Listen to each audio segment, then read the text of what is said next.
আসসালামু আলাইকুম ভিউয়ার্স। কিছুদিন আগে আমরা দীঘাতে বেড়াতে গিয়েছিলাম, তো সেই হোটেলে একটা বড় অ্যাকোরিয়াম ছিল, আপনারা দেখেছেন হয়তো ভিডিওতে। তো আরিফ খুবই এক্সাইটেড যে বাড়ি এসে বলছে আমাদেরও ওরকম একটা কিনতে হবে। তো আরিফের আব্বু কিছুদিন হলো একটা অ্যাকোরিয়াম ছোট্ট নিয়ে এসছে।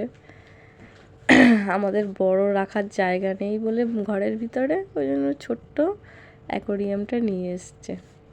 আরিফ আর আরিফির আব্বু দুজন মিলে অ্যাকোরিয়ামটা সাজাচ্ছে। কিছু ছোট ছোট কালারিং পাথর দিয়ে একটা ঘর আছে ভিতরে, তারপর কিছুটা মাছ দিয়ে সাদা, লাল, সবুজ, হলুদ মাছ।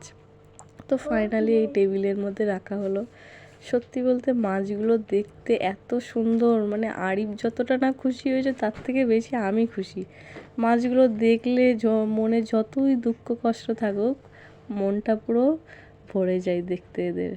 সত্যি আল্লাহর কি অসাধারণ সৃষ্টি। আরিফ খুব খুশি হয়েছে।